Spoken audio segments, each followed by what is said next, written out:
Hi, hello student. I am Ananya Chandrasekhar. Today ನಾನು discuss ಮಾಡ್ತಿರೋ topic positive displacement machine and turbo machine. ಅದರದ್ದು comparison ಬಗ್ಗೆ ನಾನು ನಿಮಗೆ ತಿಳಿಸ್ಕೊಡ್ತೀನಿ. ಐ ಥಿಂಕ್ ನಾನು ಹೋದ ಕ್ಲಾಸಲ್ಲಿ ಇದ್ರ ಬಗ್ಗೆ ಎಕ್ಸ್ಪ್ಲೇನ್ ಮಾಡ್ತೀನಿ ಅಂತ ನಿಮಗೆಲ್ರಿಗೂ ಹೇಳಿದ್ದೆ. ಬಟ್ ಅನ್ಫಾರ್ಚುನೇಟ್ಲಿ ವಿಡಿಯೋಸ್ ತುಂಬ ಲೆಂತಿ ಆಗುತ್ತೆ ಅಂದ್ಕೊಂಡು ನಾನು ಇದನ್ನು ಹೊಸದಾಗಿ ಒಂದು ಕ್ಲಾಸಸ್ ಆಗಿ ಇದನ್ನು ನಾನು ತೊಗೊಂಡು ನಿಮಗೆ ಹೇಳ್ಕೊಡ್ತೀನಿ.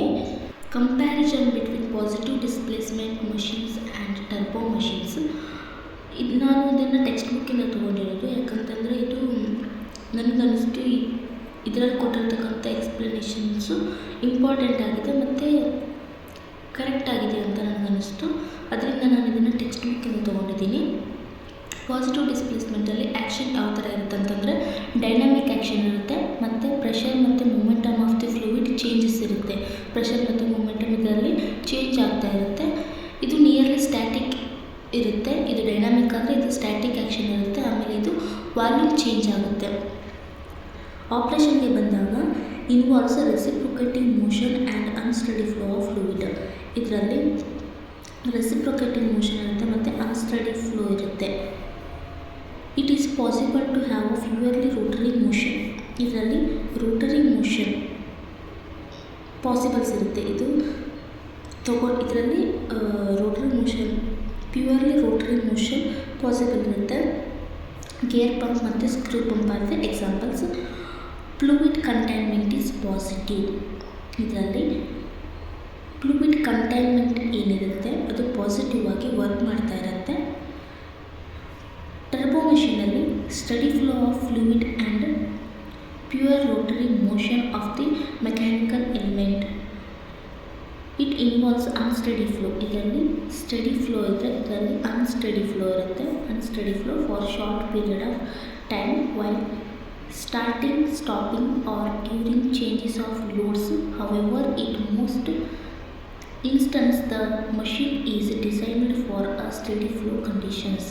ಇದರಲ್ಲಿ ಅನ್ಸ್ಟಡಿ ಫ್ಲೋ ಇರುತ್ತೆ. ಯಾಕಂತಂದರೆ ಶಾರ್ಟ್ ಪೀರಿಯಡ್ ಆಫ್ ಟೈಮಲ್ಲಿ ಇದು ಸ್ಟಾರ್ಟ್ ಆಗುತ್ತೆ ಮತ್ತು ಸ್ಟಾಪ್ ಆಗುತ್ತೆ, ಸ್ವಲ್ಪ ಚೇಂಜಸ್ಗಳಾಗೋದ್ರಿಂದ ಇದರಲ್ಲಿ ಅನ್ಸ್ಟಡಿ ಫ್ಲೋ ನಾವು ಕಾಣ್ಬೋದು. There is no positive containment of the fluid. ಇದರಲ್ಲಿ ಪಾಸಿಟಿವ್ ಕಂಟೈನ್ಮೆಂಟ್ ಇರುತ್ತೆ. ಆದ್ದರಿಂದಾಗಿ ಇದು ಸಮ್ಟೈಮ್ಸ್ ಇದು ಪಾಸಿಟಿವ್ ಕಂಟೈನ್ಮೆಂಟ್ ಇರೋದರಿಂದ ಇದರಲ್ಲಿ ಎಫಿಷಿಯನ್ಸಿ ಜಾಸ್ತಿ ಇರುತ್ತೆ. ಆಮೇಲೆ ಪಾಸಿಟಿವ್ ಕಂಟೈನ್ಮೆಂಟ್ ಇರೋದಿಲ್ಲ, ಅದಕ್ಕಾಗಿ ಇದರಲ್ಲಿ ಲೋ ಎಫಿಷಿಯನ್ಸಿ ನಾವು ಕೂಡ ಕಾಣ್ಬೋದು. ಮೆಕ್ಯಾನಿಕಲ್ ಫೀಚರ್ಸ್ ಬಗ್ಗೆ ನೋಡೋದಾದರೆ ಲೋ ಸ್ಪೀಡ್ ಮಷೀನ್ಸ್ ಇರುತ್ತೆ. ಇದರಲ್ಲಿ ಮಷೀನ್ ಸ್ಪೀಡು ಕಡಿಮೆ ಇರುತ್ತೆ. ಆಮೇಲೆ ರಿಲೇಟಿವ್ಲಿ ಕಾಂಪ್ಲೆಕ್ಸ್ ಇನ್ ಡಿಸೈನ್ ಇದ್ದಿದ್ದು ತುಂಬ ಕಾಂಪ್ಲೆಕ್ಸ್ ಆಗಿ ಇರುತ್ತೆ. ಆಮೇಲೆ ಅದರದ್ದು ಸ್ವಲ್ಪ ಇನ್ವೆಸ್ಟ್ಮೆಂಟ್ ಕೂಡ ಜಾಸ್ತಿ ಇರುತ್ತೆ. It is usually heavy per unit power output. ಇದರಿಂದ ಬರ್ತಕ್ಕಂಥ ಔಟ್ಪುಟ್ ಇದ್ದಿದ್ದು ಹೆವಿ ಆಗಿರುತ್ತೆ. ಮೀನ್ಸ್ ಜಾಸ್ತಿ ಅಮೌಂಟಲ್ಲಿ ಔಟ್ಪುಟ್ ನಮಗೆ ಸಿಗುತ್ತೆ. ಇಟ್ ಇನ್ವಾಲ್ವ್ಸ್ ವ್ಯಾಲ್ಯೂ ಆಪರೇಷನ್ನ ಇದು ಹೊಂದಿರುತ್ತೆ. Heavy foundation because of reciprocating masses and vibration problem. ಇದು ಹೆವಿಯಾಗಿರ್ತಕ್ಕಂಥ ಫೌಂಡೇಶನ್ನ ಹೊಂದಿರುತ್ತೆ. ಯಾಕಂತಂದರೆ ಇದು ರೆಸಿಪ್ರೊಕೇಟಿಂಗ್ ಮಾಡಬೇಕು ಮಾಸ್ ಮತ್ತು ವೈಬ್ರೇಷನ್ ಪ್ರಾಬ್ಲಮ್ಸ್ನ. ಅದಕ್ಕೋಸ್ಕರ ಇದರಲ್ಲಿ ಹೆವಿ ಫೌಂಡೇಶನ್ ಇರುತ್ತೆ. ಇದರಲ್ಲಿ ಹೈ ರೊಟೇಷನಲ್ ಸ್ಪೀಡ್ ಇರುತ್ತೆ. ಇದು ಈ ಮಷೀನ್ಸ್ ಇದ್ದಿದ್ದು ಟರ್ಬೋ ಮಷೀನಲ್ಲಿ ಹೈ ರೊಟೇಷನಲ್ ಸ್ಪೀಡ್ ಇರುತ್ತೆ. Relatively simple design. ನಾವು ಅವಾಗಲೇ ನೋಡಿದ್ವಲ್ಲ ಟರ್ಬೋ ಮಷೀನ್ ಡಿಸೈನ್ ಯಾವ ಥರ ಇತ್ತು ಅಂತ. Just stator, rotor, inlet value, outlet value, blades ಇದ್ವು, ಅದಷ್ಟೇ. ಅದರಲ್ಲಿ ಜಾಸ್ತಿ ಏನು ಕಾಂಪ್ಯಾಕ್ಟ್ ಆಗಿರ್ತಕ್ಕಂಥ ಡಿಸೈನ್ ಇರೋದಿಲ್ಲ. Light weight per unit of power output ಸ್ವಲ್ಪ ಕಡಿಮೆ ಅಮೌಂಟಲ್ಲಿ ನಮಗೆ ಸಿಗುತ್ತೆ. Not employs valve operation. Light foundation ಇರುತ್ತೆ. ಇದರಲ್ಲಿ ಹೈ ಫೌಂಡೇಶನ್ ಇರುತ್ತೆ, ಲೈಟ್ ಫೌಂಡೇಶನ್ ಇರುತ್ತೆ. Because of well balanced rotating mass and less vibration. ಯಾಕಂದರೆ ಇದು ಬ್ಯಾಲೆನ್ಸ್ ಮಾಡಬೇಕು, ರೊಟೇಟಿಂಗ್ ಮಾಸ್ ಮತ್ತು ಲೆಸ್ ವೈಬ್ರೇಷನ್ನ ಬ್ಯಾಲೆನ್ಸ್ ಮಾಡೋದ್ರಿಂದ ಇದರಲ್ಲಿ ಲೈಟ್ ಫೌಂಡೇಶನ್ ಇರುತ್ತೆ. ನಾನು ಆವಾಗಲೇ ಹೇಳಿದಾಗೆ ಎಫಿಷಿಯನ್ಸಿ ಇದರಲ್ಲಿ ಕಡಿಮೆ ಬರುತ್ತೆ. ಪಾಸಿಟಿವ್ ಕಂಟೈನ್ಮೆಂಟ್ ಪ್ರೆಸೆಂಟ್ ಇರೋದ್ರಿಂದ ಪಾಸಿಟಿವ್ ಡಿಸ್ಪ್ಲೇಸ್ಮೆಂಟಲ್ಲಿ ಲೋ ಎಫಿಷಿಯನ್ಸಿ ಇರುತ್ತೆ. ಹಾಗೆ ಟರ್ಬೋ ಮಷೀನಲ್ಲಿನೂ ಪಾಸಿಟಿವ್ ಕಂಟೈನ್ಮೆಂಟ್ ಇರೋದ್ರಿಂದ ಇದರಲ್ಲಿ ಜಾಸ್ತಿ ಎಫಿಷಿಯನ್ಸಿ ಕಂಡುಬರುತ್ತೆ. ವಾಲ್ಯೂಮೆಟ್ರಿಕ್ ಎಫಿಷಿಯನ್ಸಿ ನೋಡೋದಾದರೆ ನಾರ್ಮಲ್ ಆಗಿರುತ್ತೆ. ಆಮೇಲೆ ಲೋ ಫ್ಲೂಯಿಡ್ ಹ್ಯಾಂಡ್ಲಿಂಗ್ ಕೆಪಾಸಿಟಿ ಇರುತ್ತೆ.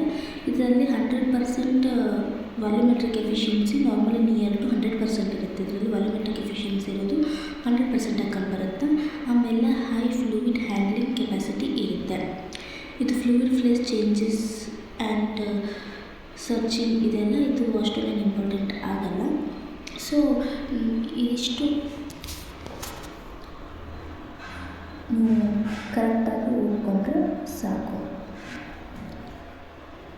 ಇದು ಈಸಿಯಾಗೂ ಇದೆ, ಹಾಗೆ ಓನಾಗಿ ಕೂಡ ಬರೀಬೋದು. ಇದ್ರದ್ದು ಡಿಫ್ರೆನ್ಸ್ನ ಅಂದರೆ ಕಂಪ್ಯಾರಿಸನ್ನ ಪಾಸಿಟಿವ್ ಡಿಸ್ಪ್ಲೇಸ್ಮೆಂಟ್ ಮತ್ತು ಟರ್ಬೋ ಮಷೀನ್ದು ನಾವು ಡಿಫ್ರೆನ್ಸ್ನ ಈಸಿಯಾಗಿ ಬರೀಬೋದು. ಆಮೇಲೆ ಇದು ಇಂಪಾರ್ಟೆಂಟ್ ಆಗಿರುತ್ತೆ, ಸ್ವಲ್ಪ ನೋಟ್ ಮಾಡ್ಕೊಳ್ಳಿ. ಆಮೇಲೆ ಎಲ್ಲನೂ ಕರೆಕ್ಟಾಗಿ ಬರ್ಕೊಂಡು ಒಂದು 2 ಸಲ ಓದಿದ್ರೆ ಅರ್ಥ ಆಗುತ್ತೆ. ನಾನು ಹೇಳಿರೋದು ಕೂಡ ನಿಮ್ಗೆ ಅರ್ಥ ಆಗಿದೆ ಅನ್ಕೋತೀನಿ, ಐ ಹೋಪ್. ಸೊ ನಾನು ಇದಕ್ಕೆ ಇವತ್ತಿನ ಕ್ಲಾಸ್ನ ನಿಲ್ಲಿಸ್ತಾ ಇದ್ದೀವಿ. Thanks for watching. Thank you.